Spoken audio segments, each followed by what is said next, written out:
Welcome to the Narrow Gate Ministry, an online ministry that aims to reach people for Christ through faithfully preaching and spreading the Word of God.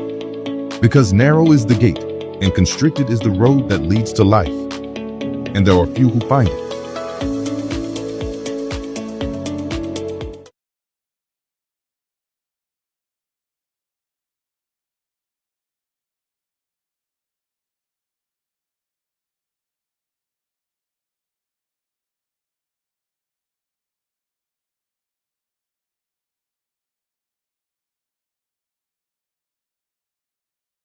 Magandang gabi po muli, Pastor Ramil. Magandang gabi, Sir Derek. Nandito po muli tayo para magtalakay ng another episode natin dito sa The Narrow Gate Ministry. At sa gabi pong ito ay talakayin po natin yung topic patungkol sa kung ang Bible ba talaga ay salita ng Diyos. Is the Bible Word of God? At can somebody claim that the Holy Spirit is His final authority without believing that the Bible is the Word of God? Yun. Okay, sige. Pag sinabing the Bible is the Word of God, maraming mga maling pangunawa doon sa salitang Word of God, ng Bible. At they accuse others who believe that the Bible is the Word of God na we worship the Bible. Or parang ang sinasabi natin doon sa ating term na the Bible is the Word of God, lahat na nakasulat doon, kahit yung kay Satanas, ay Word of God.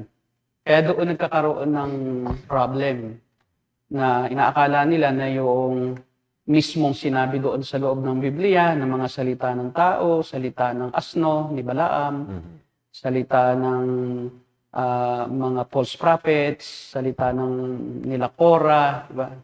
Yung mga nagrebelde kay Moises, akala, pati salita ni Satanas sa Matthew chapter 4, parang akala nila ay yung mismong sinabi ni Satanas ay Diyos din ang nagsabi. Ganoon. So, mali yung pagkaunawa doon sa term na the Bible is the Word of God. Pero usually, ang mga ganyan na mali lang ang pagkaunawa doon sa ating pangunawa, doon sa term na yon, ay hindi nag-aral ng hermeneutics. Hindi rin sila nag-aral formally, no? Ng tinatawag natin na textual criticism, o hindi sila bukas doon sa mga marunong sa textual criticism at saka sa mga theologians. So may sarili silang mundo ng kanilang pag-aaral at yung salitang pinaniniwalaan lang nila ay yung pabor sa kanilang denominational leaning. And usually ay mga Pentecostal charismatic yung mga yan. Karaniwan. Yung mga galing sa denomination na aayaw sa formal training ng pag-aaral ng teolohiya o mga bagay tungkol sa Diyos. Sige, tingnan natin kung bilang introduction, meron tayong pag-aaralan, no? Ating i-comment na isang video po ito, pastor. Hindi ko kilala, pero narinig ko na yung pangalan niya, no, sa mga forum dati. O, paano mo ito nakilala? Actually, ito po ay napanood ko lang din. Siya napapanood ko madalas na nagli-lead siya ng worship sa Pentecostal Charismatic Church. At nakikita ko na yung kanyang pangalan, din may mga comments na rin siya. At sa pastor, nag-claim siya, sabi niya, ang final authority niya lang ay yung Holy Spirit. Pero hindi siya naniniwala na ang Bible ay salita ng Diyos.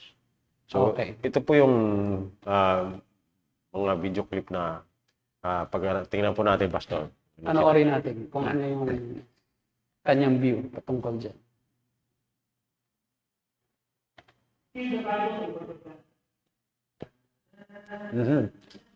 May ganyan pa siya.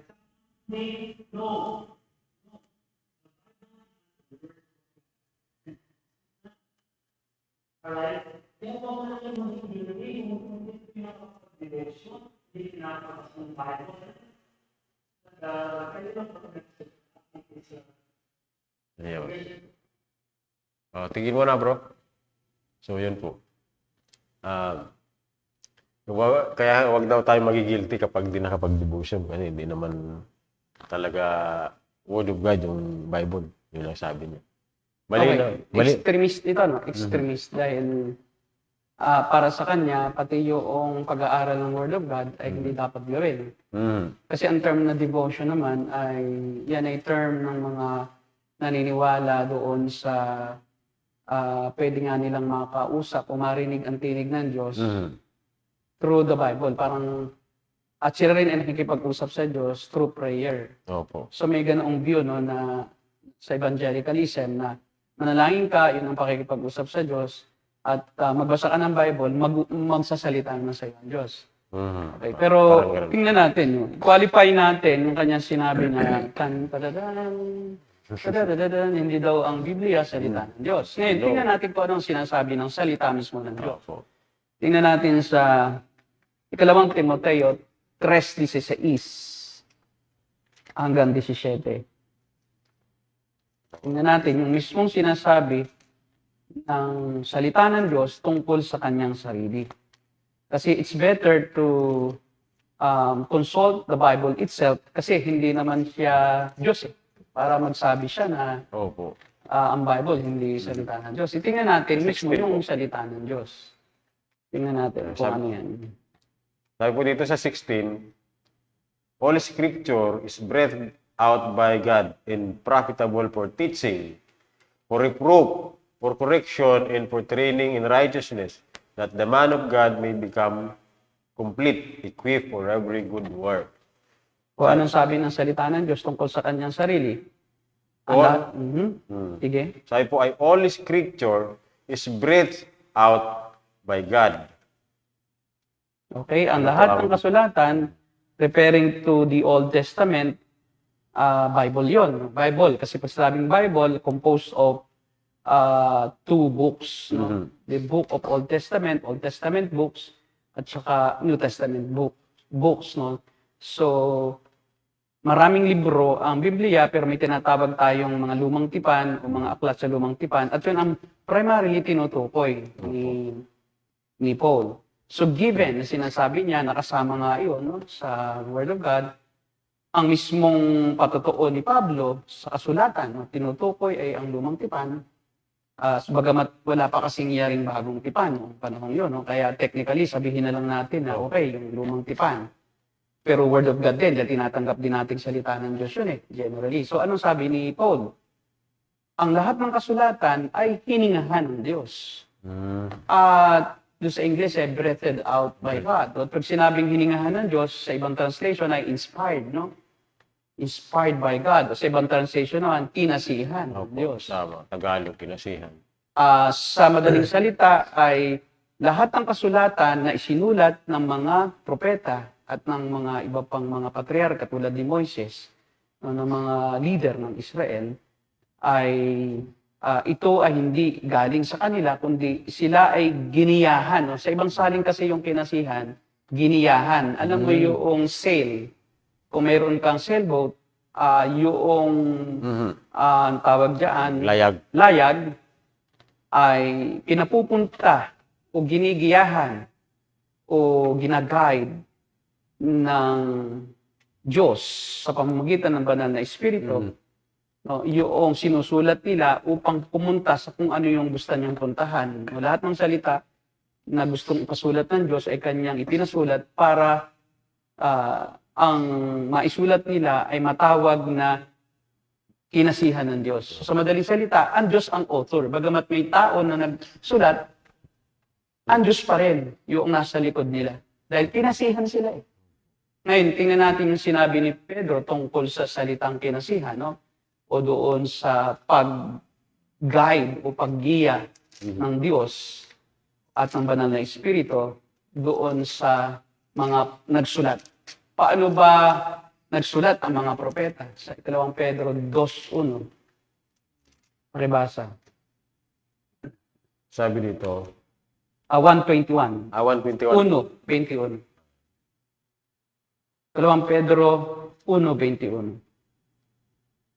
Sabi dito, for no prophecy was ever produced by the will of man, but men spoke from God as they were carried along by the Holy Spirit. Nandyan yung salitang carried along.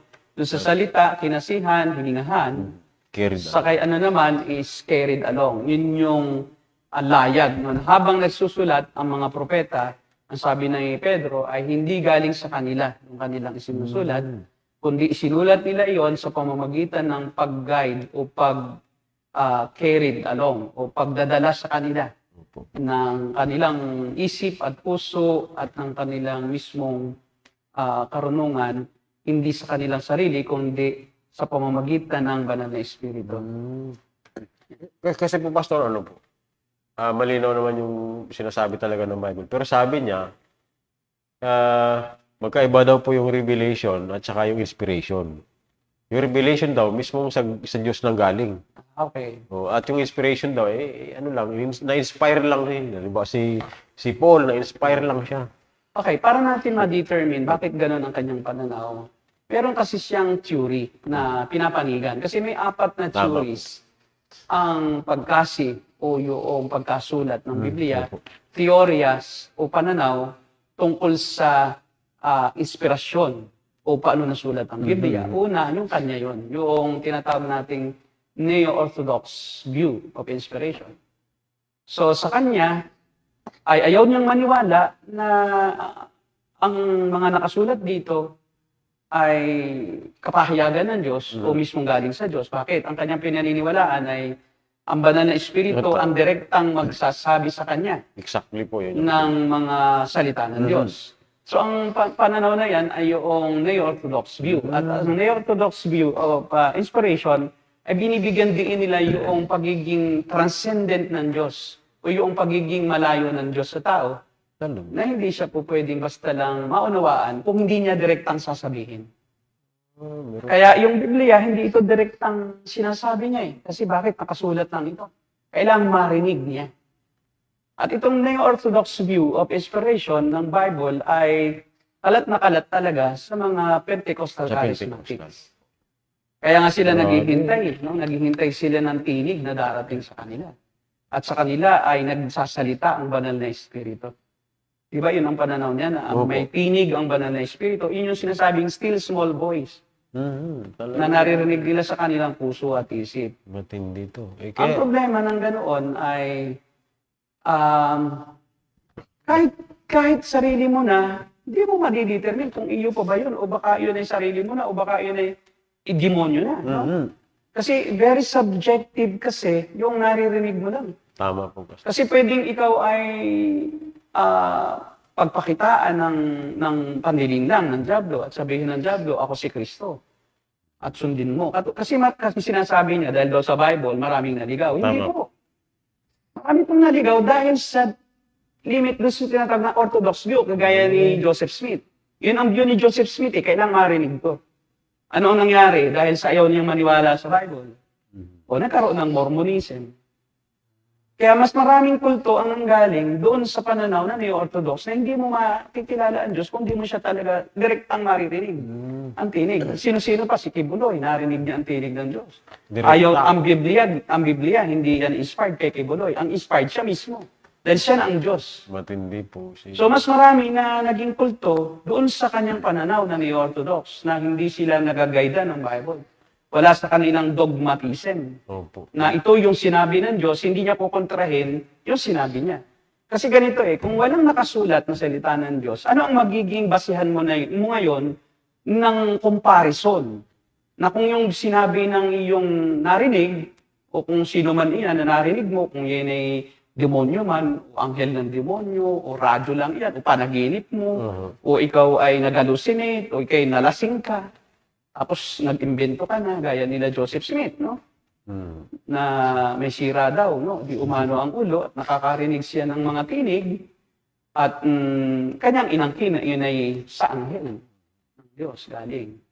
So anghel na si Moroni o Moronay. So kaya nga, ganun din si Kibuloy, no? Dahil siya daw ay hindi kumakain ng matagal, saging lang ang kanyang kinakain sa bundok ng Kamayong, ay nagtiis siya ng gutom at nag-hallucinate siya dahil sa gutom.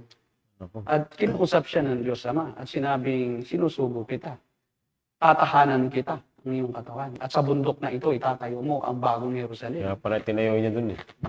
Doon kasi ang bagong Jerusalem. Doon kasi nagpakita sa kanya ang Diyos. Parang siya si Moises. Kasi kung ang iyong kung ang iyong hinihintay ay yung experience like Moses na nakipag-usap sa iyo ang Diyos sa isang audible voice, ay tsak maliligaw ka dahil tapos na ang revelation ng Biblia. Sinasabi sa Biblia na sa Revelation chapter 22 na sa huling bahagi, sa 16 to 20 in onward, sabi doon ay ang sino mang magdagdag ng anumang hula sa aklat na ito, o sino mang magbawas ng anumang salita sa aklat na ito, ay dadagdag ko ang parusa sa kanya. At aalisan ko naman ng karapatan na Aklat ng buhay. na pumasok sa kaharian ng langit yung mag-alis ng anuman dito. Kaya nga, yung tinatawag niyang neo-orthodox view, hindi na kayang maunawaan ng tao ang Diyos sa pamamagitan lang ng mga non-verbal na communication o sa pamamagitan ng word lang na nakasulat. Kailangan hintayin niya yung tinig ng banal na Espiritu. Ito ang tanong kasi, Romans 8:16, hindi na kailangan magsalita pa ang banal na Espiritu. Kaya ako'y nagtataka dito dahil, ba't kailangan magsalita ang banal na Espiritu kung kasama na ng iyong Espiritu? Hindi mo na kailangang marinig ang audible voice ng Holy Spirit because the Holy Spirit is with your spirit. Kung sa tunay na mananampalataya, kasama siya ng iyong spirit. Nasa loob mo Nasa siya. loob natin.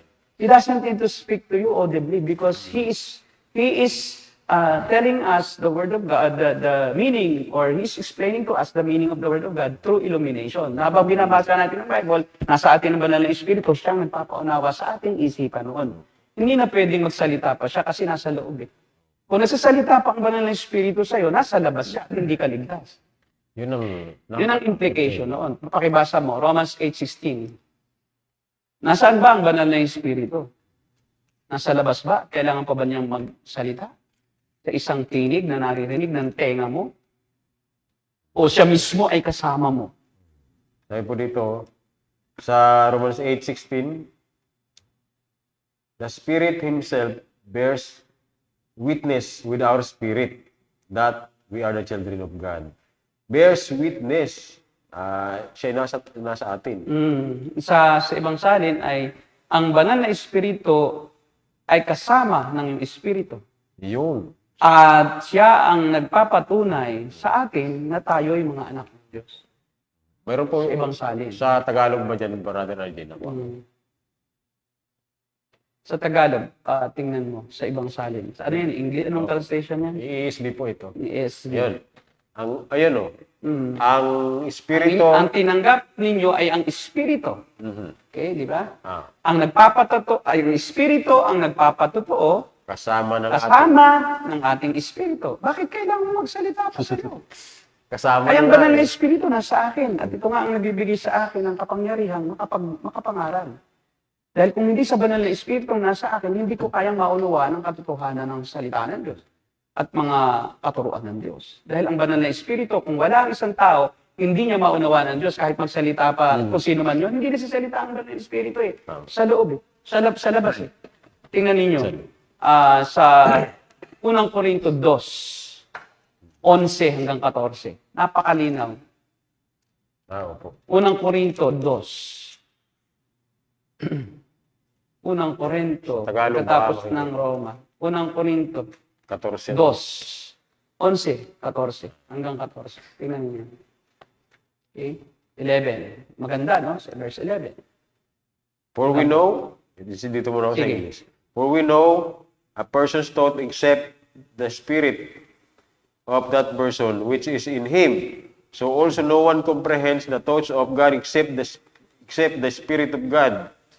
Now we have received not the spirit of the world, but the Spirit who is from God, that we might understand the thing freely given us by God. Yun. And we impart this in words not taught by human wisdom, but taught by Spirit, interpreting spiritual truths to those who are spiritual. Tingnan muna natin. Ha? So, walang nakakaalam sa iniisip ng isang tao maliban sa kanyang sariling espiritu. Kaya hindi naman, wala nakakaalam sa mga iniisip ng Diyos maliban sa espiritu ng Diyos. Ang tanong, nasaan ang espiritu ng Diyos? Nasa verse 12. Sabi doon, ang tinanggap natin, nasa atin na. O, sino daw ang nakakaalam sa isip ng Diyos? Ang Espiritu ng Diyos. Nasaan siya? Nasa labas ba siya? Sa atin. Siya ba ay somewhere in the universe or somewhere outside of us and speaks to us from time to time to reveal the mind of God? No. Ang sabi diyan, tinanggap na natin ang Espiritu mismo ng Diyos upang maunawaan natin ang mga kaloob niya sa atin. So the ministry of the Holy Spirit is to make us understand all the things that He has already given to us. Hindi sinabing ibibigay pa lang. Hindi sinabing para maunawaan natin yung mga hindi pa natin narinig o yung hindi pa wala pa sa atin, kundi anong maunawaan natin? Yung mga kaloob niya. Okay. Pinagkaloob na, nasa Biblia. O, di ba? Nasa Biblia na ang lahat ng kaloob ng Diyos at ang duty ng Espiritu Santo ay upang maunawaan natin yung mga kaloob na ito ng Diyos sa atin nang tayo'y maging mananampalataya. So there's no need for an audible voice outside of us, outside of our bodies. Na parang andyan ang banal na Espiritu at, "Uy, Arnel, ito ang sinasabi ko sa iyo." No, the Holy Spirit doesn't speak. What He does is to explain through our spirit and mind. He is with our spirit. And that's the reason why we were born again. Dahil ang Espiritu natin, hindi niya kayang maunawaan ang mga salita ng Diyos, kaya kailangan siya bigyan ng pangunawa. Okay. At yun ang dahilan kung bakit kasama ng ating Espiritu ang Espiritu ng Diyos. Bakit? Dahil ang Espiritu Santo ang nagpapaunawa sa ating Espiritu ng mga bagay na spiritual. Dahil hindi naman kayang maunawaan ang mga bagay na spiritual ng kaluluwa natin lang. At ng katawan natin. Dahil ito ay physical, yung katawan. Yung soul naman natin ay ating puso, damdamin, at isip. Yung Espiritu natin, yun ang nawala ng kakayahan, kaya siya ngayon ay kasama. O, kasama ng... So that the Holy Spirit may explain to our spirit the mind of God. At actually, sabi dyan, we have the mind of Christ. Tingnan mo. Sa verse 13, 14, 15. Okay, basta. Tuloy. And we impart this in words, not taught by human wisdom, but taught by the Spirit, interpreting spiritual truth to those who are spiritual. Tingnan mo, ini-interpret lang niya. Hindi Yung siya Holy nagsasalita. Ipinapaliwanag niya sa atin. Pinapaunawa. Yes, yung mga kaloob na ng Diyos sa atin. Nasaan ang kaloob ng Diyos? Naka sa Biblia. Doon natin malalaman. Kaya very dangerous yung teaching nito na ang Biblia hindi salita ng Diyos. Kung hindi pala ito salita ng Diyos, eh bakit pa natin ito gagamitin? Eh tsaka hindi natin ito mapagkakatiwalaan. There will be no foundation of faith. There will be no statement of faith ang mga churches. There will be no standard for living. There will be no cost of action para tayo kumilos. Kasi wala naman itong katotohanan eh. O, there will be no moral standard. Bakit? Ang moral standard nasa Biblia. So if the Bible is not the Word of God, therefore, the Ten Commandments is not from God. So why would we obey the Ten Commandments when, in fact, if it is not the Word of God, so we are free to do whatever we want to do Opo, Pastor. with our lives. Tsaka po saan manggagaling yung moral standard niya kung hindi Wala. niya paniniwalaan to? Eh, banal na espiritu, sasabihin sa'yo, o pwede ka nang maging bading. Kasi sarili mo lang namang isip yun eh. Malaya ka, gawin ang gusto mo. Yan ang... The most dangerous thing is the teaching that the Bible is not the Word of God. Because there will be no more standard or doctrine and morality. Bahala ka nang mamuhay sa paraang gusto mo. Kasi kahit sinabi naman ng Biblia, eh, bawal ang badbading, bawal ang pangangalonya, pakikisapid. Eh, paano yun? Eh, dahil hindi naman pala yan sa Diyos. O, di wala. Kaya huwag ka na mag-devotion. Huwag kang mag-guilty. Huwag ka na mag-guilty. Di ba? Yun ang, yun ang magiging talagang end result eh. Because the Bible is not the Word of God, you should not be guilty because you are not neglecting the Word of God. And probably ang teaching niya is just wait for the Holy Spirit to speak to you. Ang problema ay nakapasok yung ganyan doon sa libro sa evangelicalism. Nakapasok yan doon sa libro ng Blackaby. Yung Blackaby mag-ama na Henry Blackaby. Na nakikipag-usap ang Diyos. Parang narinig ko naman. May small still voice. So nakapasok siya sa evangelicalism. And then doon na nag-umpisa na yakapin ng mga evangelicals na once upon a time ay naniniwala na ang Biblia lang ang pinakasukdulang pamantayan ng pamumuhay at ng katotohanan, ay hindi na kasi nga nagsasalita naman pala ang Diyos eh. Mhm.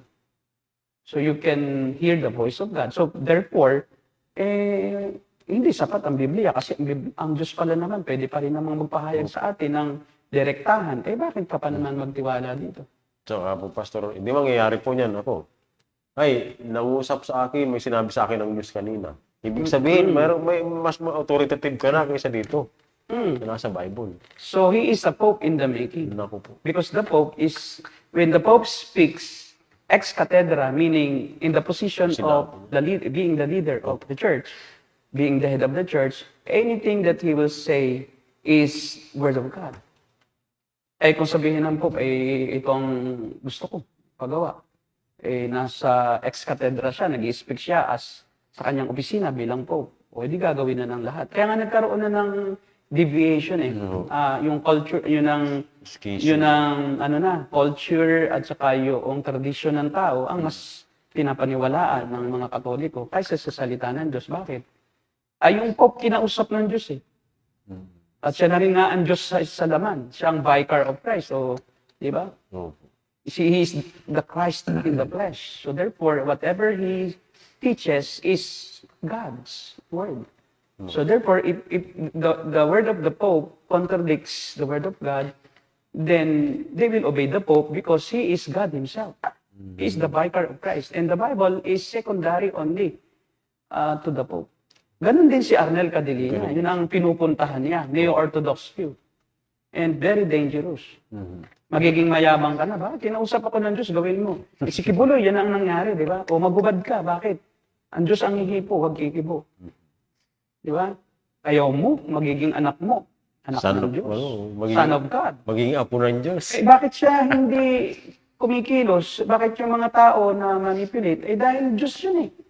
Kita mo, ayaw mo na sa Biblia, Diyos, dahil gusto mo ikaw ang Diyos. That's the only reason. Because you claim to say, you are saying that the Holy Spirit is speaking to you audibly. Therefore, if you will speak whatever things that the Holy Spirit allegedly told you, and then you are playing God. You are like God himself. And whatever you say to your congregation, they will follow because the Holy Spirit told me. God told me. And that is To do blasphemy. this and to do that and to teach this and to teach that.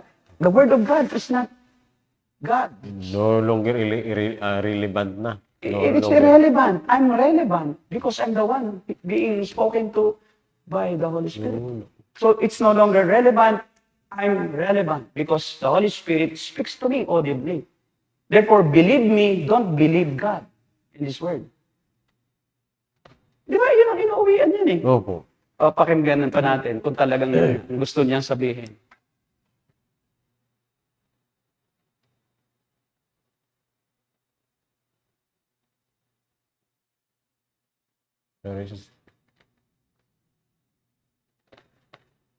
Nawala.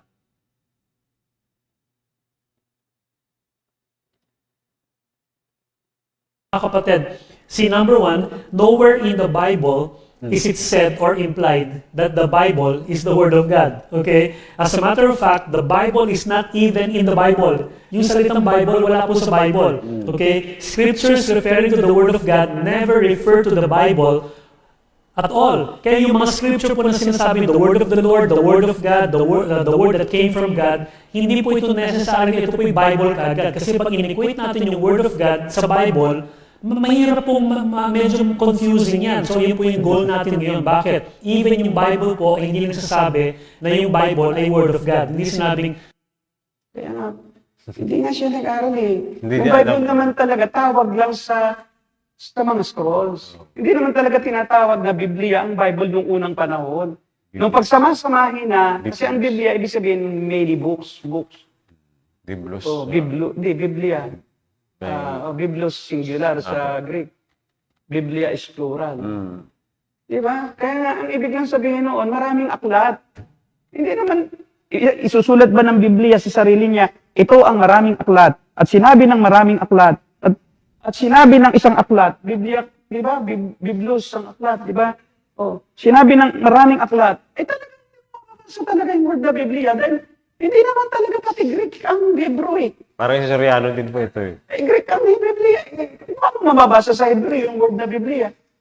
Di ba? Wala nga Greek pa noon na kasulatan nung panahon ng Lumang Tipan. Nagkaroon lang naman ng salitang Biblia. Magkaroon ng Greek. Kasi nga maraming Biblia. Maraming libro. Bawa, sinulat na Genesis na Biblia. At sinabi ni Moises, isusulat ko ang Biblia. Kasi, ang sinulat na Exodo, Levitico, Deuteronomy, Numbers, Ang gusto niya ang gusto mong hanapin yung word na Biblia, ay na-term lang iyon sa mga kasulatan. Hindi siya mismong iyon, yung librong iyon. Kundi itawag lang dahil marami siyang sama-samang libro. Kaya Biblia. Kaya, Di ba? saka sinasabi po niya na yung masyado daw, anong tawag doon, primitive. Primitive. Yung mga katulad nila Paul, kasi iba raw yung kanilang belief. Unlike sa panahon ngayon yung belief niya. Mas ano yung kanyang paniniwala ngayon. Mas Mas lamang. katanggap-tanggap. O, Kasi ikaw na. naniniwala siya sa tinig ng Diyos eh. Na Kasi si Pablo nga naman, masyadong conservative, no? Opo. Oo, ayaw niyang mamali. Kailangan patunayan sa kasulatan. Kaya sabi ni Pablo sa Galatia, ano sabi ni Pablo sa Galatia 1:8? Conservative talaga siya pagdating sa katuruan. Oo. Kasi yung katuruan niya, talagang ayaw ni Pablo yan. Yan sa Tagalog. Yung Galatia 1:8. Oh, anong sabi niya? Ano sabi dyan eh, Hmm. Mastonis. Hindi, dito pala sa Sige. 8. Subalit kami, Kami, kahit kami, o isang anghel mula sa langit ang mangaral sa inyo ng magandang balita na iba sa pinangaral namin sa inyo. Parusahan nawa siya ng Diyos. biruin mo. Kasi hindi ka pwedeng magkaroon ng totoong ebanghelyo Oo. kung hindi mo na paniniwalaan ng Biblia. Why? Dahil ang totoong ebanghelyo nasa Biblia. Opo, mabuting Efeso balita. 2:8 hanggang 9. For by grace you have been saved through faith, and this is not of yourselves. So kung alisin mo, sabihin mo, hindi na yan totoo eh. Kung sabihin sa akin ngayon ng Holy Spirit na kailangan pa natin na magpabautismo ngayon. Dahil sabi ng Holy Spirit, tapos kilalanin nyo si Arnel Cadelina bilang bagong sugo ng Diyos sa panahon ito. Dahil sa kanya lang inireveal ng Diyos ang dakilang katotohanan na siya na ang kinakausap ngayon ng banal na Espiritu. Matindi. Nahuli kayo lahat, pati si Pablo. Hindi na, by grace. Hindi na. Sinaunang tao si Pablo. Kasi sinauna lang siya. Dapat may bago eh. Alam mo, this is self-serving. Yung turong ganyan na ako. Sino ba naman ang taong dapat kausapin ng banal na Espiritu? Bakit siya pa? Hindi si John MacArthur. Mas marami naman yung tagasunod, di ba? Kaya pare-pareho po ang mukha nitong mga ito eh, mga false Bakit teachers. hindi nila si John MacArthur? Ako kung magbubutuhan. Diba? Kay John MacArthur na ako, Thank you po. buboto na si John MacArthur ang kausapin ng banal na Espiritu, sa kanya kami makinig. O totoo ang banal na Espiritu yung nagsasalita pa. Diba? Sa kanya na lang ako. Opo. Kasi Kahit ako. nag-aaral yun eh. At saka ang buhay noon, dalisay eh. Hindi sumuko yun. At saka siya ang pinakamatandang nagpastor sa isang church sa buong mundo eh. Sa panahon ngayon eh. Walang katulad eh. Oh. Ba't hindi yung karapat-dapat ang ating pakinggan na kinakausap ng banal na Espiritu? At saka, bakit naman ang banal na Espiritu makikipag-usap sa kagaya mo? Mabulaan propeta. Di bulaan na rin pala. Di bulaan na rin ang Diyos. Oo. Diba? Kasi biruin mo, tanggihan mo ang Biblia. Sabihin mo, hindi naman yan salita ng Diyos eh. Huwag na kayo mag-devotion. Kasi hindi naman yan, walang kwenta yan. Sa akin anong ibig niya sabihin? Sa akin kayo makinig. Di ba? Yun lang naman eh. Kasi pag sinabi mo ang Biblia, anong alternative? O kaya nga ino-offer na niya eh. Okay, pag-usap ang banal na Espiritu sa akin. So, it's just implied that he is destroying the authority of the Bible and, of course, the authority of God. And he is building up his own authority by saying to his audience that the Holy Spirit speaks directly to me. And therefore, it is the contemporary Word of God. So, kay Paul, ano na yan, paso na. Expired. Yan. Expired Word of God. Yun, expired po yung mga... Yung term niya, di ba? Expired na. So, kung expired na pala ito, ay di, Ano pang ating, ngayon, patutunguhan? Paano po yan yung Wala ating... nang pag-asa. May pangako dito, babalik si Jesus, sabihin mo, hindi na. Hindi na. At baka ikaw na ang Kristo ngayon, papalit. Kaya nga si Kibuloy na ang ipinalit eh. Yung word ni Christ, expired yan. Hindi na siya babalik kasi mayroon ng bagong Kibuloy. May bagong Kristo. Yung bagong Kristo. Bagong Kibuloy. Baka may dumating na bagong Kibuloy tuloy. Mayroon po yung bata. Hindi naman yung qualified eh. Wala pa sa kalingkingan ni Kibuloy. Wala na ito. pa. Baka lalampaso lang yun ng matandang Kibuloy. Kumakandidato na sa pagka-senador. Nato. Diba? Eh kung manalo pa yun, dahil ang mga Pinoy naman, kahit naman bula ang propeta, basta sikat, di ba? Kahit immoral, basta sikat, iboboto. Kahit na napatunayan ng nagwaldas ng pera ng bayan, iboboto. Bubuto pa rin. Magbodots lang. O, di ba? Boto agad. Okay, salamat po sa Akaw-Kakao. Sarap po. Salamat po sa masarap na akaw kakao. Yan, shout out kay Sir Sponsor po natin sa ating podcast. kakao. Kakao ito eh. Kakao Sa ating po. podcast. Salamat po.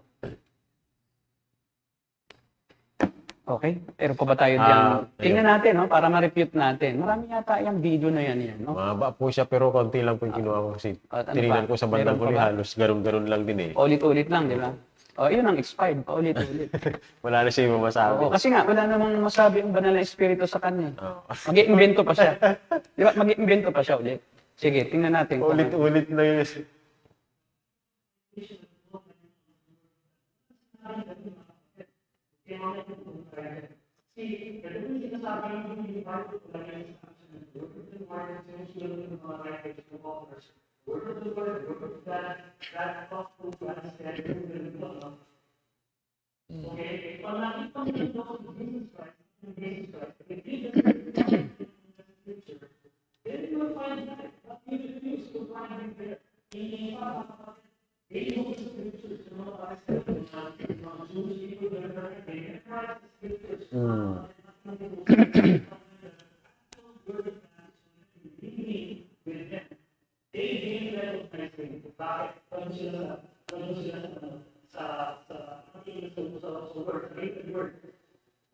Hindi naman tayo, Joey.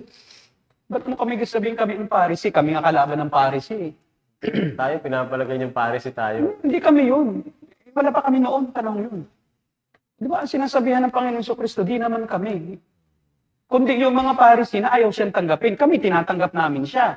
At hinanap namin ang Panginoon Kristo sa mga kasulatan. At nagpakilala siya sa amin through Sa the kasulatan. scriptures. Eh bakit mo naman bibintangan kami na kami yung mga Pharisee na tinatanggihan si Kristo? Eh kami nga, pinagtatanggol namin ang Panginoon Kristo sa iyo eh. Dahil tinatanggihan mo ang Panginoon Kristo eh. Siya ang tumatanggi. Dahil banal na espiritu ka na. Eh, ang banal na espiritu at ang Panginoon Kristo at ang Ama, iisa. Iisa. Iisang Diyos. Pag tinanggihan mo ang isa, tinanggihan mo lahat.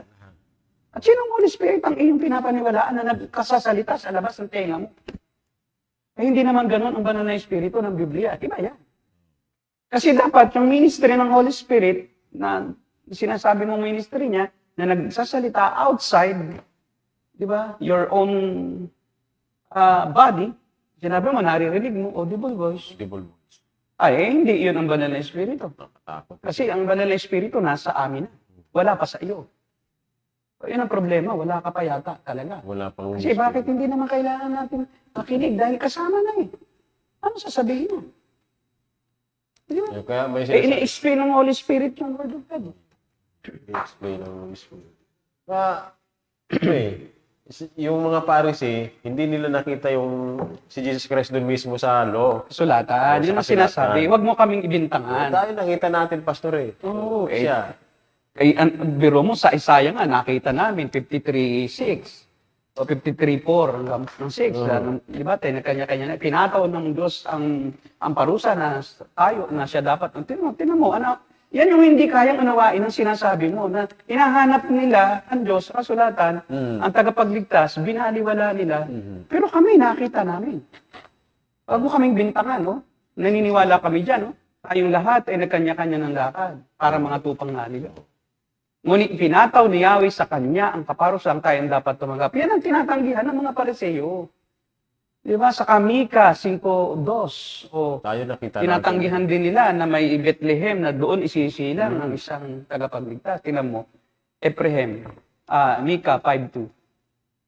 O, yan yung sinasabi, di ba? Sinabi ni Yahweh, ngunit ikaw, Bethlehem Ephrata, isa ka sa libo-libo ng Huda. O, hindi nila. Diba? Magmumula sa iyong angkan, isang mamumuno sa Israel. Ang kanyang pinagmulan ay buhat pa ng nung unang panahon pa.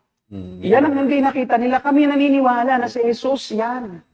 Hindi Ay, nila. kaya wag mo kaming bintangan. Kami mga Pariseo din. Ayan ang problema eh. Ba? Hindi mo muna pinag-aralan yung context. Yun. Ay, out of context, wala nga kami roon, kaya out kami dyan eh. Oh, di ba? Out kami dyan. Out tayo. Oo. Ito, paano po, Pastor, mag-aaral? Eh kung Squid Game ito, nabarin na eh. Oh. Di ba? Mali ng galawan eh, di ba? Baka po si Hulk siya. Kaya hindi siya. Oo, ang dami namin pinaniniwalaan sa Biblia, Isaiah 9:6. Di ba, si Jesus kamanghamanghang Diyos. O pagkatapos sasabihin mo, kami, wala kaming pinapaniwalaan. Yan, no? So, kung hindi Sinilang sanggol, di ba? Na lalaki para sa atin, ibibigay sa kanyang pamamahala. Siya itatawaging kahangahangang tagapayo, makapangyarihang Diyos. Naniniwala kami dyan. Pero ang mga Pariseo, hindi naniniwala si Kristo Diyos. Pagkatapos bibintangan mo kami, na kami naghahanap din sa kasulatan, hindi din namin nakita. Huwag mo kaming bintangan na kami ganoon. Na yung naniniwala sa Biblia ay mga Pariseo lang. Pwede pa ang mga Pariseo, hindi nga naniniwala yan sa New Testament. Kami naniniwala eh. O, di ba? At saka ang mga Hudyo, pinaniniwalaan lang nila yung first 5 books, yung kay Moses. Kay Moses Law of lang. Moses. Torah. Torah lang yan. Hindi rin sila naniniwala sa mga ibang mga propeta. O pagkatapos bibintangin mo kami na kami hindi na hinahanap namin tapos di namin makita. Hindi kami yun. Kitang-kita na namin ang katotohanan na talagang Biblia ay salita ng Diyos. Ikaw yung hindi mo makita. Katotohanan yan. Kasi nasa labas pa ang banal na Espiritu. Hinahanap mo pa. Kami sinapian na. O, kasi kaya katotohanan ng aming sinasabi. Kasi di banal na Espiritu kami. Tama. Hindi ito kalokohan lang na gaya ng makatang-isip. Pinatutunayan ng salita ng Diyos yung kanyang Yung mga sinasabi. Sinasabi. Mga katang-isip lang. katang-isip yung sinasabi mo na ganoon, na hinahanap ninyo ka sa kasulatan, hindi nyo ako nakita. Sino bang kausap? Kami ba? Tapos sasabihin mo, marami ngayon. Hindi ngayon. Wala na naghahanap ngayon dahil nakita na. Ikaw na lang ang naghahanap pa. Baliktad nga po yung sinasabi niya, Pastor eh. Dahil daw sa Bible, marami ang mga natayo na maling relihiyon. Parang baliktad. Baliktad. Hindi nga naniniwala sa Bible yung mga nagtayo ng bulaang relihiyon eh. Tandaan mo, pag naniniwala sa Bible, nagkakasama-sama yun. Ay, ito po, malapit-lapit na to. Oo, malapit-lapit na tong hindi, ligaw na. Talagang Ligaw na. Naligaw na. Eh, hindi na talaga. Pero mo, sabihin mo, ang Biblia, hindi salita ng Diyos. Ligaw ka na noon. Number 1, yan. Requirement sa isang tunay na mangangaral. Paniwalaan mo ang Biblia na ito ay inerrant, infallible Word of God. Yan ang dapat paniwalaan. Pagka ganun po, Disqualified ka. disqualified siya. Dapat hindi ka na pakinggan ng mga tao. Kaso pa, Pastor, yung ganyang, pananaw, paburihan dun sa mga tamad magbasa ng Bible. Siyempre, maghintay ka na lang ng Mag-aral ng Bible. Hindi, maghintay ka na lang ng tinig. Ng tinig, oh. Pag nanaginip ka, banal na espiritu yun. Sasabihin, mas makapangyarihan na niya yung tinig eh. Kumbaga, Sabi ito ni lang ang version nito, hindi Diyos Ama na ang nagsasalita, kundi Espiritu Santo na. Di ba? Mali pa rin. Di ba? Mali pa rin. Kasi hindi naman nagsasalita audibly ang Holy Spirit. Di ba? Oo. Di ba? Anong sabi ng Panginoon Jesucristo? Balikan natin sa Juan chapter 14. Yan. Hanapin natin. John chapter 14, verse 1 hanggang 12. Umpisa natin sa 12. John 14, 12. Ito yung ministeryo ng banal na Espiritu. Sabi dito, Pakisabi. Pakibasa. Truly, truly, truly, I say to you, whoever believes in me will also do the works that I do. In greater works than this will he do, because I am going to the Father. Yan. At asluksuhan mo, verse 25. These things I have spoken to you while I am still with you. Ano pa? But the Helper, the Holy Spirit, whom the Father will send in my name, He will teach you all things and bring to your remembrance all that I have said to you. Ano bang ituturo niya? Yung sinabi lang. Magtuturo ba siya ng new things? Hindi naman sinabi ng Panginoon Kristo. And He will teach you new things. Wala namang sinabi. And He will remind you of new things. Lahat ng mga... Anong sabi niya? Ang ginaw, no? The Holy Spirit whom the Father will send in my name will teach you all things, anong things na yon, and remind you of everything, yung things na yon ay yung everything that I have said to you. Yun, past tense na. Yung past tense yung sinabi ng Kristo sa ituturo ng Espiritu. Yung mga... Hindi na siya magtuturo ng bago. Wala siyang sinasabing bago na teaching. Parang Dahil ipapaalala. tapos na ang teaching eh. The gospel has been already revealed Malinaw to po. all men. And therefore, there's no more gospel. And the Holy Spirit will only continue to remind them. And explain to them whatever the Lord Jesus Christ has already said. Hindi yung out of sync sa salita ni Kristo at sa salita ng Diyos. Hindi pwedeng kontrahin. Yung sinasabi lang rito, the Holy Spirit will not contradict what I have said. That's the conclusion of that statement of the Lord Jesus. He will teach you and remind you of everything that I have said. Meaning, the Holy Spirit will not contradict what I have said. But He will only remind. O hindi siya nagsasalita, pinapaalala. At nasaan ang banal na Espiritu? Sabi nga niya, I will send you the Holy Spirit, and He will be with you forever. Romans 8:16. We have received the Holy Spirit who is with our own spirit. Oh. Pero ang nakakatakot ko dito, Pastor, kasi ito, nililihis niya ang tao sa buhay na walang hanggan. Bakit po? Sabi po dito sa 20 ng John, sa verse 31, but these are written so that you may believe that Jesus is the Christ, the Son of God, and that by believing you may have life in His name. Nakakatakot po ito. Kasi yung scripture, kailangan paniwalaan para magkaroon ng buhay na walang hanggan. Kasi nagsasabi ito tungkol kay Jesus Christ. Paano ngayon yan? Kasi tinuturuan mo ang mga tao, yung mga followers mo, na wag nang paniwalaan ng Bible, wag na magbasa ng Bible, wag na mag-guilty. Huwag nang mag-devotion. Oh. Huwag ka nang mag-guilty pag di ka nagbasa, di ka nag-aral. Huwag ka na rin mag-guilty pag di ka nakinig kay Kandelina. Siya din ang Word of God, di ba? Kasi ang sinasabi naman niya, ay may Word of God pa rin. Pero hindi na ito obsolete. Kundi yung bago na, siya na. Siya na. Eh, di ba yun lang naman ang Ganun lang. i-reverse psychology mo. Yun ang kauuwian Ang po. Dito na tayo. ang kauuwian niyan ay siya yung kinakausap na. O therefore, ako yun. No. Wala na yan. Yung Word of God, yan, hindi yan Word of God. O, di ba? Ako na. Yun. Eh, blasphemy yan, kapatid. Ay, hindi pala kahit kapatid. Hindi ka naman naniniwala na tapos na ang salita ng Diyos, nakasulat na eh. At dito na lang tayo babalik paulit-ulit at ipapaunawa lang sa atin ito ng Holy Spirit eh. Because ang tao na walang Espiritu ng Diyos, hindi maunawaan ng Biblia. Kaya siguro di mo naunawaan. Kaya hindi niya naunawaan. Kaya gusto mo, may iba pang magsasalita sa'yo para maunawaan mo. Ang problema, hindi na yun ang protocol eh. May protocol ang Biblia. May protocol ang Diyos, sundin natin. Lahat ng bagay, may protocol. Lahat ng gobyerno may protocol. Ikaw wala ka na dahil anong protocol mo kung iniintay mo yung magsasalita sa'yo? Anong i-expect mo? Wala. Kung ano na lang ang sabihin sa'yo, di na lang. Ito. Di wala ka palang, ikaw baguhin niya. Ba? Oh. Yung sinabi sa'yo kahapon. Hindi ka pala mapupunta bilang missionary sa Japan. Dito ka pala sa Nabago. Iraq. Yung pala yung gusto lang niya. Baka sabihin mo, hindi ako po sa Iraq. Diba? Sige pa kaya baka may kadugtong pa yan na magandang i-preview. Jewish radical, extremist, mapatay ng mga followers of Jesus Christ. Biglang sabi niya, oh guys, listen, circumcision, no more value. Mga kapatid, Paul learned to listen to the voice of the Holy Spirit, which is greater than the written words. Oh, Okay, tingnan natin. mga kapatid, Patay mo. Kailan si Pablo nakinig sa Holy Spirit? Magpakita ka ng isang verse na nagsalita ang Holy Spirit sa kanya. Yun nga mo. Sinasabi. Ang Diyos ang kapag-usap sa kanya, saka si Kristo. Oh. Pero ang banal na Espiritu, nakipag-usap hindi kay Paul. Kundi doon sa 12 disciples. Why? Hindi pa naman talaga yari yung habang 40 days. Opo. Di ba? At saka kaakyat pa lang na Jesus sa langit, hindi pa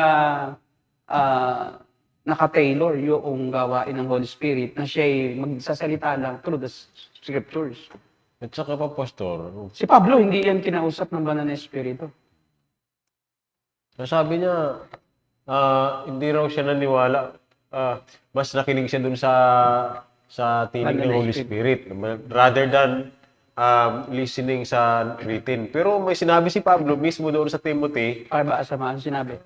sabi po niya, yung sa 2 Timothy chapter 3 verse 16. All scriptures Siya are mismo- written out by Yan. God. Siya mismo pong nagsabi noon. Hindi kinukontradict ni Pablo ang kanyang sarili Oo. na pagkaganon. So, ibig sabihin, sinusunod ni Pablo ang kasulatan. Opo. At sinasabing yung salita ng Diyos. Pagkatapos sasabihin mo, hindi nakinig si Pablo sa kasulatan, At kundi sa sa Holy Holy Spirit. Spirit. Ay, medyo Kalukuhan. magulo yan. Walang ebidensya yan. Malaking Mismong si Pablo nga ang nagsabi na ang lahat ng kasulatan ay kinasihan ng Diyos at magagamit saan? Sa pagtuturo ng katotohanan, sa pagpapulaan sa maling aral, pagsaway sa litong gawain. Ay ngayon, sinasaway ka ni Pablo ngayon. Oo, Isalita sabi siya ni Pablo, huwag kang makipag-usap sa kung sino-sino ang espiritu. Baka yan masamang espiritu ang makakausap mo. Kasi hindi mo, mapapatunayan, banal na espiritu yan. Anong standard mo? Pwede namang may narinig ka na sa utak mo. Kaya diba sa Pentecostal, ganun eh. Diba narinig ko, sinabi ng Diyos sa akin, ganito. Yung pala naisip lang niya. Oh. Kaya minsan sa isang grupo ng mananampalataya, mayroong nag-prophesy. Sabi doon sa isa, ikaw daw ay pupunta sa ganitong lugar. O sasabihin naman ng isa, aba hindi ganyan nasabi sa akin ng Espiritu. Nagkukontrahan sila, ano ba to? Naalala ko po, Pastor, yung pinag-aralan namin kay Doc Adam dun sa Biblical Counseling. Yung ganyan daw ay sanhi ng disobedience. Kinakailangan niya ng counseling at mag-repent siya sa kanyang kasalanan. Oo, talaga. Absolutely. Kasi, bakit ka ayaw sa Biblia? Kasi ayaw mo sumunod. Ayaw mo pasakop, ayaw mo na may standard, ayaw mo na mayroong pamantayan. Baka mayroong kang gustong ibang gawin na hindi pinapaboran ng Biblia. Kaya marahil, Yun. ayaw mong tanggapin ang Biblia na salita ng Diyos. Kasi hindi ka na mag-guilty daw. Huwag ka na daw mag-guilty pag di ka nag-devotion. Huwag ka na mag-guilty pag di ka nagbasa. Yun ang ibig sabihin ng devotion, nagbabasa. Nagbabasa lang. Ibig sabihin, dinidiscourage mo ngayon ang tao magbasa at ngayon, ini-encourage mo na bigla na lang manahimik at maghalusin. Di ba? Parang parang yung sa Buddhist. Naglo-yoga. Tapos hintayin mo ang banal na espiritu. Ayan na, magsasalita na. Wala tayo. Tayo ay transcendental meditation. Yan, transcendental meditation. Yun ang magaganap na yun. Sabi niya, huwag ka maingay. Nagkukonsentrate ako. Di ba? Ito na, nangungusap na ang banal na spirito. Kaya pag nag-preach yan, hallelujah, hallelujah, hallelujah. Praise the Lord, praise the Lord. Kasi hinihintay pa. Wala pa di ba? Hallelujah, hallelujah. Kasi wala nga marinig di ba? Wala na masabi kasi ayaw mag-aral Kaya kita mo, yung mga ayaw mag-aral ng Bible, ganun. Pag nag-preach, puro hallelujah, hallelujah, amen, praise the Lord. Pero wala nang masabi yun, kaya ganun. Honest to goodness, wala nang masabi. Kaya naghihintay na lang siya ng papasok sa kukote niya. Di ba? Kaya wala nang pumasok. Kakanta na lang. Nagpe-preach, biglang kakanta kasi wala nang masabi. Kinuha yung gitara, no? Kasi hallelujah, ako ay dinadrive ngayon ang Holy Spirit to sing a song for you. Lagi bibintang mo pa sa Holy Spirit yung aral mo, hindi ka nag-aaral Di ba? Kinuha pang sinungaling yung Holy Spirit. Tapos kaya nag-speaking in tongues kasi nga wala nang masabi. Siya si wala na Yun nga ang dahilan kung bakit walang katuturan na ang pinagagagawa ng mga nagsasabing sila'y Kristiyano sa loob ng church, nagkakagulo May naatinan akong church, talagang inaalihan sila naman ng Diyos Ama. Kasi ganito ang salita, mga anak, magsisi na kayo. Sabi naman isa, mga anak, huwag kayong humusga. Nang di kayo husgahan. Ay nakamulat ako. Biglang may nagsalita, mga anak, may isa rito na hindi nakatuon ang pansin sa pagsamba. Sabi ko, makaalis na nga sa church na ito. Ichismisa na dito di ba? Nakadapa pa yung pastora sa stage. At mga anak, may naging ama na ang sumasapi na ama na. Ama na. Kasi ang tawag sa'yo, anak, di ba? Hindi na Holy Spirit lang. Pati ama, nasa iyo. Tapos nag-split yung church na yon. Nag-away-away. Gamit ang salitang ama, mga anak. Kasi sila kasi kinakausap ng Holy Spirit lahat sila. Ay nagkukontrahan. Nag-away-away. Iba ang pumuusap ng Holy Spirit sa amin. Di ba? Kaya yun dahil lang kayo nag-away-away. Ngayon, nag-split na sila, nagkanya-kanya na ng church. Ayan. Ngayon, yun yung isa doon, yung kasali doon sa lang agaw na ng church, kinampihan pa. Kasi sinabi ng Holy Spirit daw na agawin yung church at huwag nang papasukin yung mga membro. O di ba? O siya bababahara basika. Sinabi ng Diyos sa atin na ating pagbawalan ang kapwa natin Kristiyano. Kaya nga, Biblia naman, hindi naman totoo eh. Di ba sabi ng Panginoon, mag-ibigan kayo, magpasensyahan kayo. Sa kanila, hindi naman totoo yan. Sinasabi sa amin ng banal na Espiritu, sa aming sarili, amin na ngayong sarhan ang pintuan para sa inyo. Dahil ayaw niyong tanggapin ang maling doktrina namin. Tama kayo kami mali. That's the problem. Kaya, yan ang kanya-kanya sila ng Holy Spirit. Kaya sila nag-aaway. May sarili sila. Bagas, kanila nang inangkin. So may Holy Spirit siya, may Holy Spirit din siya. Ang dami. Tapos iba-iba ang sinasabi. Alin kaya ang tunay? Kaya doon walang totoo doon kasi nagkukontrahan sila Oo. Kasi ang Holy Spirit is spirit ng pagkakaisa. Na lumilikha ng pagkakaisa sa doktrina. Kasi pareho pareho. Ang Diyos ko pareho sa Diyos mo. Kasi ang banal na Espiritu, Diyos di ba? Katlong persona ng Trinidad. So kung pareho ang sinasabi sa iyo ng Diyos Espiritu, yun din ang sinasabi sa akin, nagkakaisa tayo. Kaya nga po yung Universal Church, ano po, Pastor? Talagang nag-united sa yung main doctrine. Ibig sabihin, yun talaga yung pag-uusap ng banal na Espiritu. Kasi ang banal na Espiritu, nasa tunay naman na ng palataya. Kaya meron silang pangunahing doktrinang pinagkakasunduan na talagang magkakaisa sila doon. Dahil iisa ang kanilang katuroang tinanggap sa Diyos. At yun ay sa Biblia matututunan. Salita ng Diyos. Hindi outside the scriptures. Hindi kay Arnel. Hindi kay Arnel Candilina. Kung may papakinggan din lang ako, ba't naman ikaw pa? Papakinggan ko pa po si Arnel Arnel Ignacio. Doon ka na kay Arnel Ignacio. Arnel Ignacio. Arnel Pineda, magaling kumanta. Yung journey, di ba? Pero sa kanya. Sige, ano pa? May sinasabi pa siya dyan na nakakatuwa, di ba? May tanong po, Pastor, dito. Okay, may tanong ba? Sige, sagutin natin ang tanong. Di mo na i-flash bro yung tanong Anong tanong? Sabi dito ni Brother Justin Bastasa. Okay. Bakit po kaya until ngayon, hindi pa din po malaman-laman kung sino po ang author talaga ng Hebrew? Nagtanong na naman siya. Bakit hindi malaman? Kasi hindi talaga ipinapaalam ng Diyos Nang direkta Wala na kasing Holy Spirit. Tanong mo kay Arnel. Kasi nakakausap niya ang banal na Espiritu, di ba? Yun nga ang dahilan. Kaya nga hindi na nagsasalita ang banal na Espiritu Kasi kung nagsasalita pa siya, pwedeng tanongin. Sino po ba yun? Di ba? Bakit di natin matanong? Pwede tanongin mo si Arnel. Baka sabihin mo, mag-meditation ka. Kasi hindi talaga ipinaalam ng Diyos. We have no business of knowing it for certain. Because God the Father, God the Son, God the Holy Spirit, di ba, made it a mystery.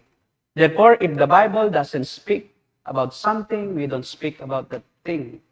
If the Bible stops, we stop. If the Bible says that there's nothing that we can discover about this issue, then we don't presume that we know the issue, that we have the Word of God on that issue. Kasi wala So wala Scriptura po. So na Scriptura tayo, in tota Scriptura.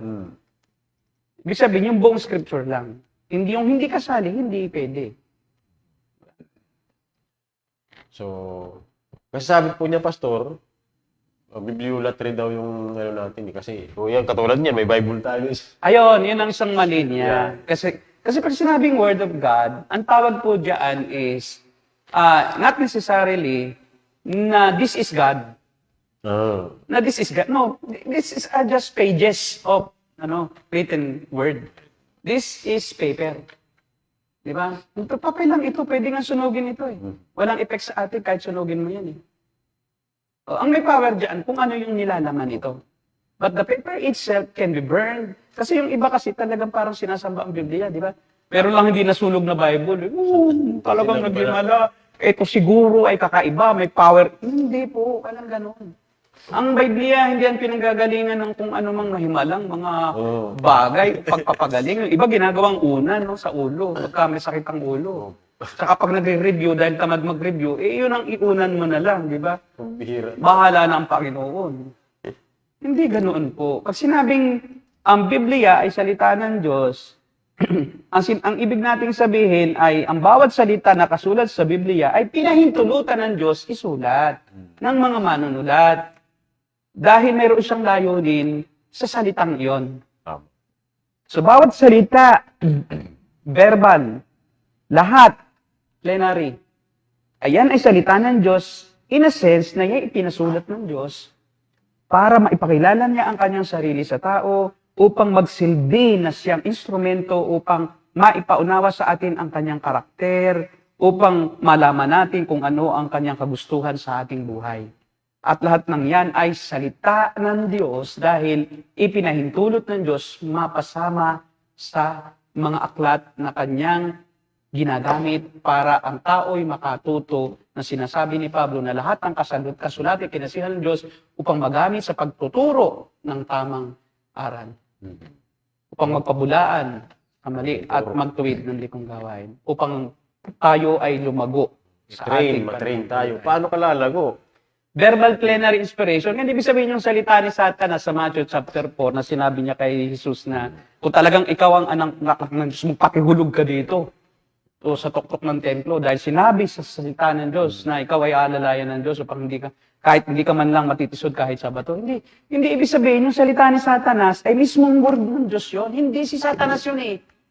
Huwag kaming bintangan ng iyong maling pangunawa. Kundi isipinasama ng Diyos yung salita ni Satanas sa kanyang salita, di ba? Sa mga aklat na ito upang ating maunawaan na si Satanas din, marunong din pala ng Biblia. Kaya di ka dapat magtiwala sa kay Satanas. Kung siya magsalita pala sa iyo, paniniwalaan mo dahil ginamit niya ang Biblia. Hindi. Pag against sa Bible, sinasabi ng Satanas, against sa Biblia, di ba? Against the Word of God. Pero ba't nakasulat?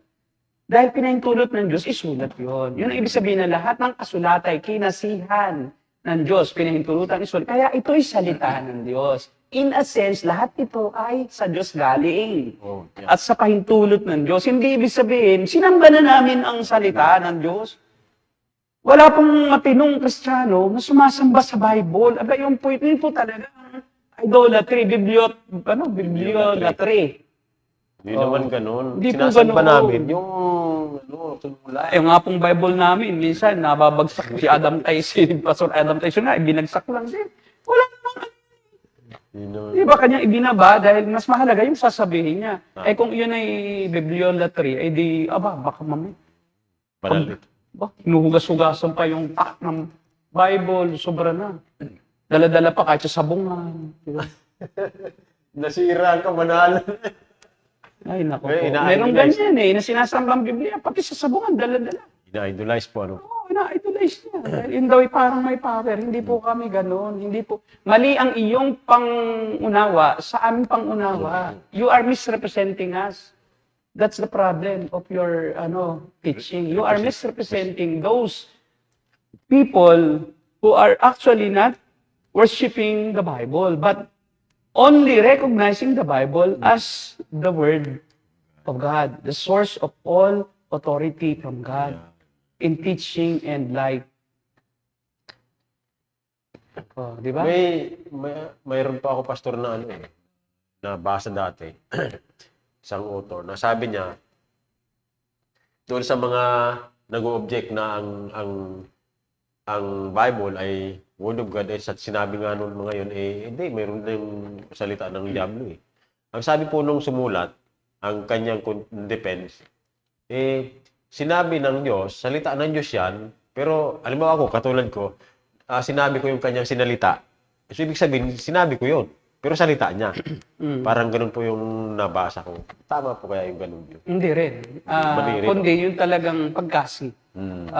Guiding all the authors of the Bible so that even the words of Satan, even the words of unbelievers are written in the pages of the Scriptures in order for us to understand the will of God for us. It's not like parang sinabi lang isinulat lang ni Pablo yon, pero hindi naman talaga yon, hindi ganoon. Talagang yun ay salita ni Satanas, pero ipinasama ng Diyos sa mga sulat ng Ebanghelyo dahil mayroon siyang purpose doon. Kaya ito, sa kabuuan, ang Biblia ay salita ng Diyos. Not necessarily per word, kundi the whole Bible, plenary, all. Lahat ng kasulatan ay salita ng Diyos dahil siya pinahintulutan ng Diyos na ipasulat.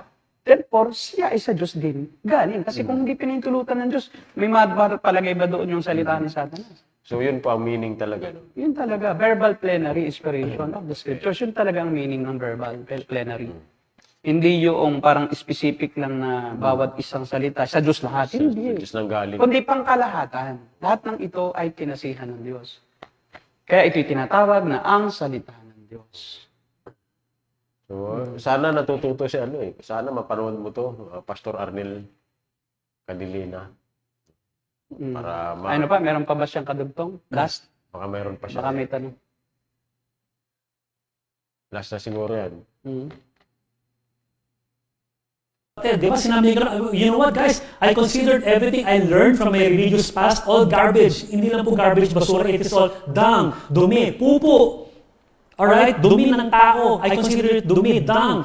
Imagine how big time is that? Why? Because the Holy Spirit elevated them from staying in the level of the written word that kills.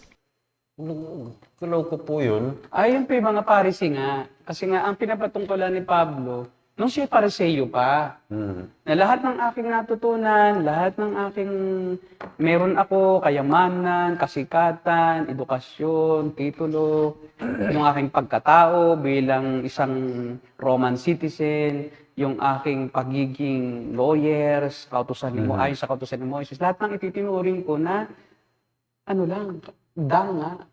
Pero yun ay, ang tawag doon is, hyperbole, extreme exaggeration. Hindi ibig sabihin, ayaw na niya yung kanyang title. O hindi na niya ginagamit yung kanyang karunungan. O wala na rin siyang pagiging, wala kaalaman bilang doktor. Kung hindi, yung kumukontra sa ebanghelyo na kanyang nalalaman noon ay kanya nang binaksi. Yung lahat lang ng kumukontra kasi nagagamit pa rin niya ang kanyang karunungan sa batas, kautusan kita mo. Kinukot pa rin niya yung mga kautusan, pero pinapaliwanag niya sa liwanag ng Ebanghelyo ni Kristo.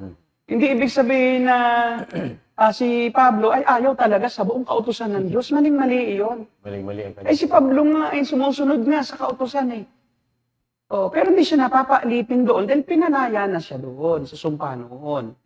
Pero hindi niya itinakwil talaga ng lubusan na wala na ako, hindi na ako naniniwala sa Bible. Hindi na o doon tinatawag na lumang tipan, di ba? Yun lang kasi ang Bible hawak nila Pablo. Bilang Pharisee, yun lang Mosaic Law of Moses, yung Pentateuch. Kaya nga, hirap talagang patulan Hindi kasi niya alam So, yun na lang nakikinig. Ang magtimbang kung ano ba talaga. Para sa mga nakikinig. Ibig sabihin ng mga sinasabi niya at sinasabi. Yeah. Para pastor kasi, just in case yung may mga followers siya na makapanood nito, at least, kung talagang sila po ay nagsisik sila, ay matimbang po nila. Yung ating Tsaka yung pong mga bago na hindi pa rin alam yung doctrine ng verbal o plenary verbal inspiration, Bible, at saka yung kanyang doctrine na New Orthodox view of inspiration na ang Diyos ay hindi na kayang maunawaan ng salita lang na ito o sa pamamagitan ng natural revelation. Kailangan may extraordinary, supernatural revelation. Grabe. Na yun yung pakikipag-usap ng Diyos sa iyo sa isang audible voice o boses na naririnig. At sa kanya, ang version niya ay ang banal na espiritu di umano ang nakikipag-usap sa audible voice sa kanya. At yun daw ang dapat nasahin ng tao. Itigil na natin itong mga pagbabasang ito, devotion na ito sa salita ng Diyos kasi ito ay obsolete na. At ginagamit pa yung mga salita ni Pablo na iba naman ang kanyang pakahulugan. Ginagamit din naman. Kasi ganito yun, ang ginagawa niya kasi is, may tawag na policy na ginagamit niya yung meaning, yung half truth lang. Anong policy? Hindi niya nire-reveal yung buong katotohanan. may makulit lang. misrepresentation. Strawman din, no? Strawman. Hindi naman, tinitiran niya, hindi na yun eh. Opo. Bumubuo siya ng isang argumento na hindi naman yun talaga Hindi naman argument. talaga. At yun ang titirahin niya. Strawman siya. Nakatakot din itong... Saka yung, ang tawag dyan, isa pang policy, yung isda. Taga? Red herring. Ayan, red herring. Red herring. Yan po yun. Mali-mali na argument. Tapos gagamitin pa yung isang tao na hindi naman yun ang kanyang argument, yung sa kanya. At sasabihin niya na yun ang sinasabi nitong taong ito. Misrepresentation. Representation po talaga. I-misrepresent yung proof texting ang tawag din. Proof texting. Ginagamit lang yung text as a proof sa kanyang sariling doktrina. Pero hindi naman yun sinasabi ng text. So, yun. So, Collapsing din. Lahat ng uri ng ng maling pag-interpret nasa kanya na. Sabihin mo lahat kanya. Naku po. Kaya nga wala nga siyang rule eh. Wala nga law. Walang standard. Kaya walang standard. Basta na lang. Ano sabihin niya? O bakit? Paano mo ako susukatin? Eh wala naman akong kinikilalang pamantayan. Pamantayan mo yan, pero hindi ko yung tatanggapin. Ako ang tama. Parang magpo-fall na ito sa relativism pagka ganun po. Yan talaga, hindi lang nagpo-fall. Hindi na talaga. Yan na talaga siya. Relative na sa kanya ang Biblia eh. Di ba? Wala na nga katotohanan. Relative na to. Kung ano na lang yung kanyang gustong paniwalaan, yun lang. Di ba? Samantala pong pastor, yung mga church fathers nung panahon ng Renaissance, di ba po talaga bumabalik sila doon sa pinakamatandang source para mapatunayan kung totoo talaga. Kaya nga, yung mga creeds, mga confessions, yung three forms of unity, kailangan suriin natin in light of the former view of the church that were results of the councils na kailangan balikan natin kung ano yung talagang napagdesisyonan noon pa man. Dahil walang bago. Walang bago. Iba kasi po yung Bible kaysa doon sa mga ngayon, mga resources. Pwedeng yung mga resources ngayon kailangan mag-upgrade yung mga secular resources po, pastor. Pero yung Bible hindi nag-upgrade. Hindi nag-upgrade. Ito ay eternity. For eternity, the same. Hindi mo siya pwedeng dagdagan, hindi mo siya pwedeng baguhin. You can never alter. Ito na yon. Ang umuunlad yung interpretation, yung meaning. Dahil sa ngayon ay marami pa ring mga bagong archaeological discoveries like yung Nineveh na nahukay na ito, no, yung dati hindi pa naniniwalaan ng mga secular historians na may Nineveh kasi wala nga naman. Hindi nila nakita ang ruins ng Nineveh. Oo nga po, parang Ang Biblia daw ay peke dahil yung Nineveh na nasa Assyria ay wala naman talaga, hindi naman matatagpuan sa annals of history. Eh, paano nga matatagpuan? Eh, yan ay sinira ng mga media, ng mga Medes. Diba? Kasi nga, inulaan ng Diyos na ang Nineveh ay tuluyang maglalaho sa balat ng lupa at walang matitirang kahit isang Ninevites. At yun nga, nangyari nung panahon ng mga Medo-Persia na sila ay niransak, sinunog, binasak at pinagpapatay. At tapos, siyempre, giniba na yon, di na tinirhan talaga yung lugar na yon. Ngayon nahukay sa Mosul, sa tapat ng Mosul, Iraq. Sa Iraq talaga. Nahukay nila ngayon at ito ang nakakatuwa, no? Meron silang nakita doon na isang Johannine inscription, yung kay Jonah. At si Jonah ay ginawa ng isang altar. Kaya lang, ang pagkakilala nila kay Jonah ay si Dagon. Okay. Kaya nga pinunog na eh. Diyos-Diyosan pa rin si Jonah. Hindi nila kilala ang si Yahweh na tunay na Diyos. Ang sinasamba na nila si Jonah na. Yun, pinagawa pa ng altar. At may relihiyon di umani doon na dedicated sa pagsamba kay Jonah sa deity na si Jonah. So, meaning, totoo ang Biblia. Kasi mismong doon sa ruins na yon, nakita nila yung inscription na tungkol kay Jonah. O, di ba? So talagang totoo ang Biblia. Pupunta si Jonah sa Nineveh. Pero kailan lang na-discover yan? Sa 2000s pataas. Year 2000 pataas. Bagong-bago. Yung Qumran scrolls. Di ba? Parang matagal-tagal na po yun. Matagal na yun. No? Pero yun ang pinaka-significant. Yun ang pinakamatagal na discovery. Na talagang most significant sa history. Kasi nakuha nila roon sa mga pots o sa loob ng mga banga yung mga fragments ng Old Testament, especially yung the whole book of Isaiah. Na nang ikumpara nila yung napakatandang iyon na mas matanda pa iyon kaysa doon sa pinagbasehan ng mga Bible natin eh. No, talaga. Oo, mas matanda pa iyon. Ibig sabihin, mas original pa iyon kaysa doon sa ibang mga basis ng Bible translation. Pero nang kanilang ikumpara, word for word, lahat. Ganun. Ganon. 99%. Galing. So meaning, kaya nga, yan ay talagang napaka-significant na discovery Oh. para patunayan ang katotohanan na ang nasa atin talaga ay yung original, equivalent ng bagamat wala na kasi yung original, yung autograph. And I do believe talagang hinayaan ng Diyos na mawala na yung original na kopya noong lahat ng aklat kasi sasambahin na nga ng tao yon. Sobra kasing mystical ang tao. Pagka may artifacts na directly connected sa Diyos, sasambihin niya yon kasi mayroong nahawakan ito ni Kristo eh. Pakita mo yung mga binibenta doon sa Israel na di umano mayroon daw mga piraso ng krus ni Kristo doon na matatanda. Yung kahoy daw na ginawa nga yung Kristo, maliliit na krus. Tapos babayaran mo, napakamahal. Kasi daw yun ay galing doon sa krus ni Kristo. Grabe. Di ba? So, sinasamba na nila. Pinagmumula na nila yun ng kagalingan, ng tao. Rin po ng Diyos na hindi na mawala. Hindi na. Kasi kita mo yung Ark of the Covenant mismo, yun ay nawala.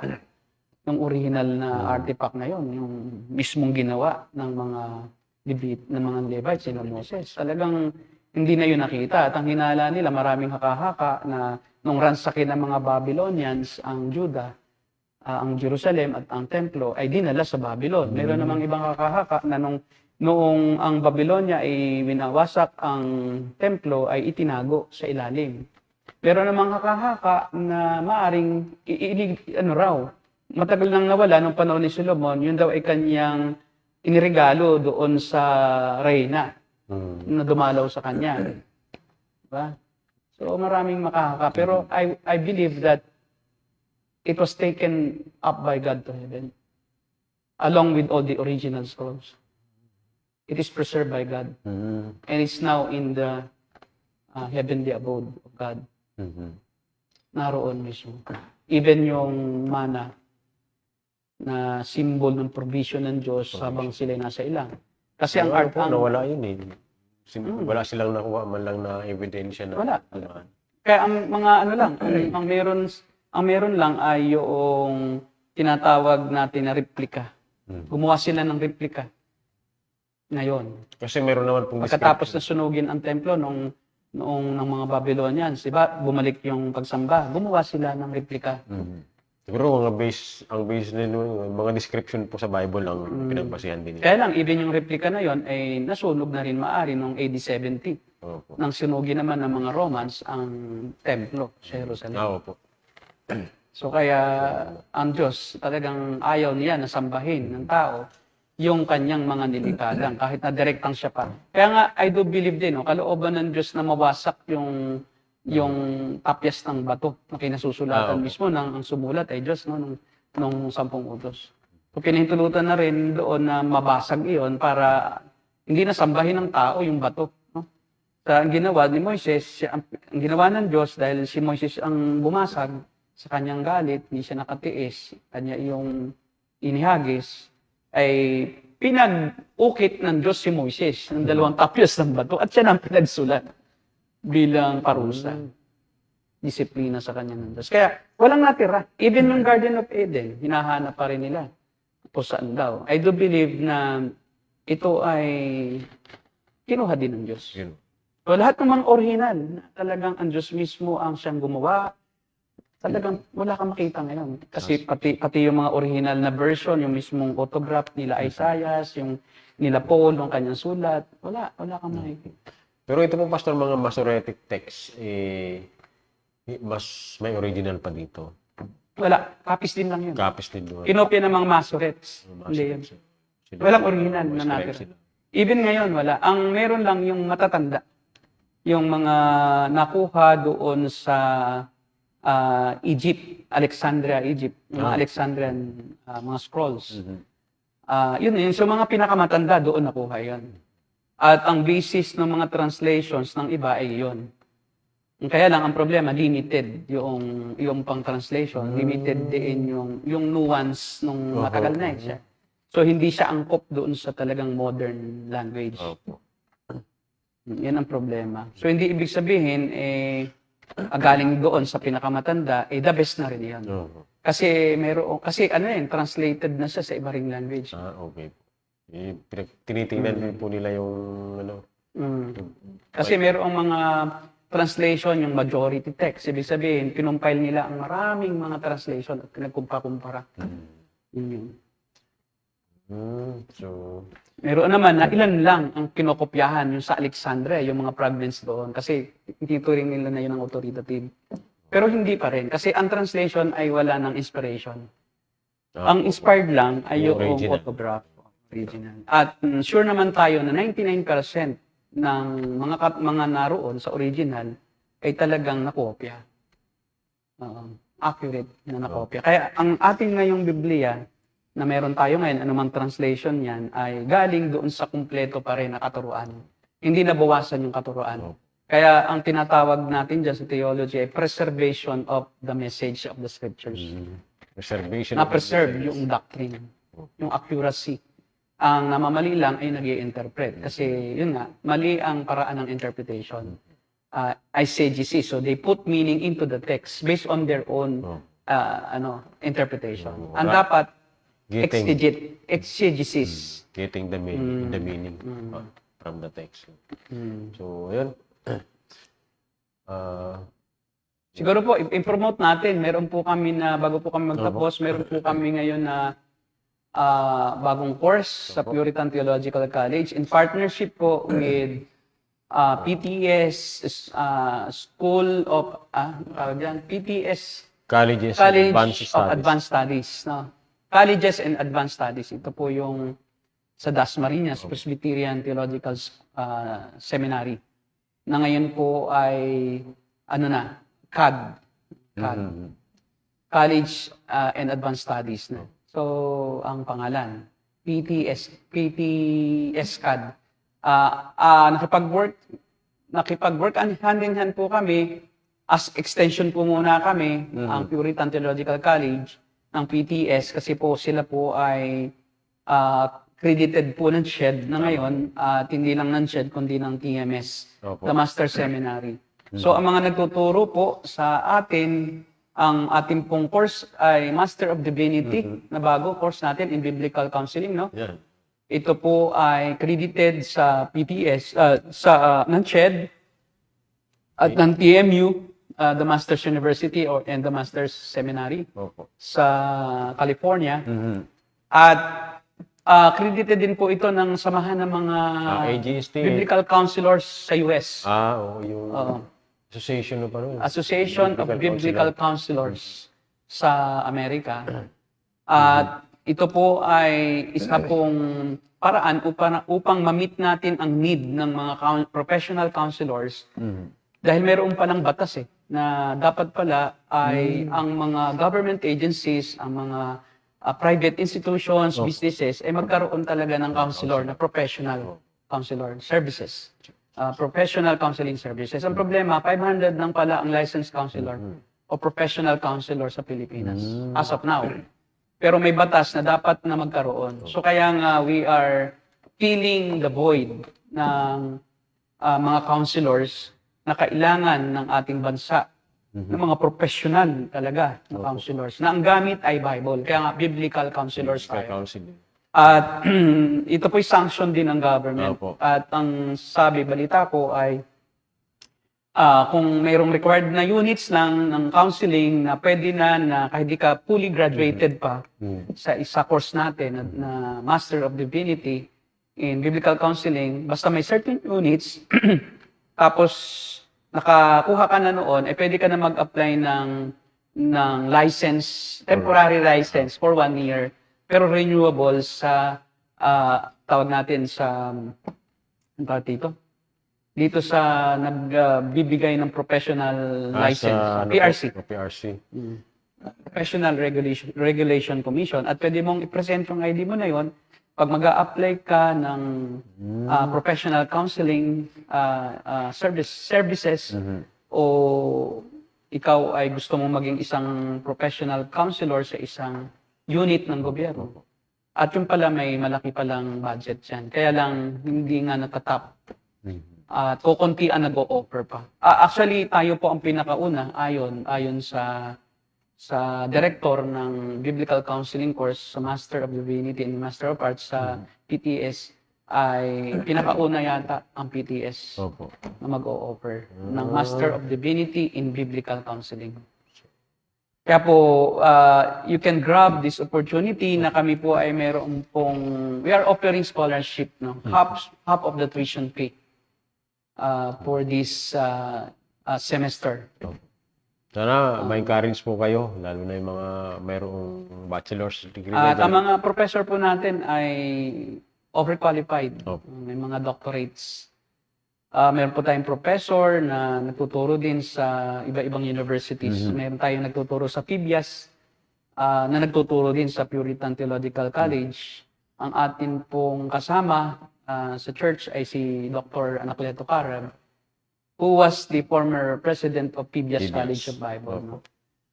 Bagamat hindi pa siya nagtuturo ngayon, ay may plano din siya na magturo, no? Ng Greek at saka ng Hebrew, yung mga languages. Opo, may Saturday class nga po. Saturday class po ang ating pong Master of Divinity. Saturday. At yung po namang, yung blended tayo eh. Opo, Pwede po na may modular at online pero modular at pwede rin po na yung talagang maganda yung face-to-face. No? Mas maganda Dahil ang PTS naman po ay matagal ng institusyon na nagtuturo ng edukasyon na pang teolohiya, no? So, makakaasa tayo na tayo po ay may kalidad ang ating pagtuturo. At saka sila rin naman ang ating itatap. Yung mga professors din po sa PTS, we would invite them, especially doon sa Biblical Counseling course, na sila mismo din ay magturo dito sa atin. At of course, yung mga taga-PCU, mga taga-Philippine Christian University, yung mga classmates ko din dati na nag-graduate na rin ng PhD. At yung director doon ay pwede rin po naman na. Actually, ang vice president natin sa PTC is VP for Academic Affairs, ay director na ngayon sa PCU. Na-promote siya. So, director na siya ng IPRS, Institute of Religious Studies. Opo. IPRS. So, university naman po ang PCU. So, Mga bigatin pala po ang magiging apo, Hindi sila basta. pwede natin pagturuin si Bishop Nakpil, no? Napakagaling yan sa theology. Practical theology. Tapos si Bishop Arikea, siya po ay doctor ng master po siya sa Hebrew, sa languages. Ewan ko kung may sakit ata si Dr. Arikea. At saka si Karumati. Siya po ay dating nag-aral po siya, dating pari. Opo. Nag-aral siya sa Rome ng languages. Magaling siya sa Latin.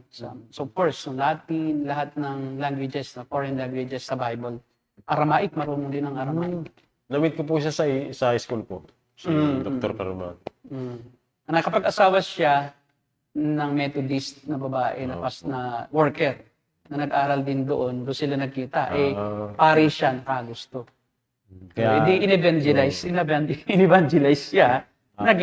Sumama rito at nagpakasal. At naging Kristiyano. Yun ang maganda. Indian po siya. Indian. Gervasis. Karumati. Yan po yung ating mga line-up ng ating mga professors. Mabigatin dito, Pero brother. po di po nagtuturo tayo, taga-Olfu, taga FPU Diliman. May taga-UP po ako gustong pagturuin din. UP graduate siya. English ang kanyang course, ang kanyang bachelor sa UP. English. So, probably, if God willing, mga susunod na mga taon ay umunlad po yung atin pong Puritan Theological College. And we invite all yung pong dating former po, ito hindi po nila alam yung former students po ng Manila Theological College. Opo. Dahil po ako po naman ay dating dean ng Manila Theological College, ay alam ko naman yung kung sino-sino talaga yung nag-graduate. So we welcome you po dito dahil ang MTC po ay accredited naman ng SHED. So automatic accredited po kayo sa atin. So kung graduated po kayo ng Bachelor of Arts in Theology, Bachelor of Science in Theology, BST dito sa MTC, or Bachelor of Arts in Christian Education dito sa MTC, ay pwede po kayong automatically maka-avail ng scholarship sa Masters of Divinity or Master of Arts in Biblical Counseling.